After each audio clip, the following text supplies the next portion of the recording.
Hello, this is Coach Lydia Knight, and we are ending eating disorders and freeing women from every cage. And freedom is being free of the constant personal development, the constant work on ourselves, the reaction to desperately feeling like we're broken, and that there is no moment where we do not have this large obligation to work on ourselves. Read the next book, take the next course, figure yourself out, delve into all of the aspects of you, which, by the way, is a wonderful thing to do on the side of freedom. But when we're in this food struggle, it's this have to. It's this grind of constantly working on ourselves, where personal development isn't something that we do to enjoy our lives at a higher level.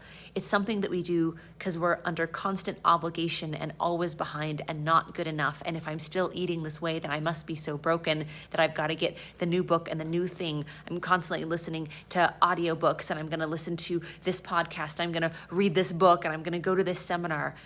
And what's so wonderful is that on the side of freedom, where you aren't making up for anything, you're not reacting to brokenness, where you know that like your struggle is done. Like you don't have anything controlling you. Like the thing with food, not an issue at all. And so when you have neutrality around that, you're coming from a place of, instead of, I'm a broken person that desperately has to try to fix myself, is I am a whole and worthy and complete person, and I don't have to fix myself.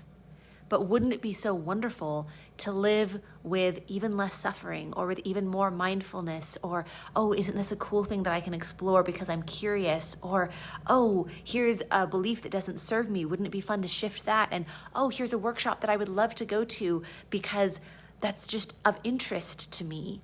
Things can be even better instead of escaping that misery. And it's really beautiful to see how so many of our grads have been on this very long personal development journey, which is, a wonderful thing in a lot of ways, but they weren't able to enjoy it because it was always under the burden of, but the food thing isn't fixed yet. And once the food thing was just fixed, we've heard over and over of like, wow, I'm actually getting to enjoy and utilize all of this personal development that I've done, because now I get to do it from a get to place versus a have to place. And it is such a wonderful thing. So for your next step to freedom, go to lifewithlydia.com.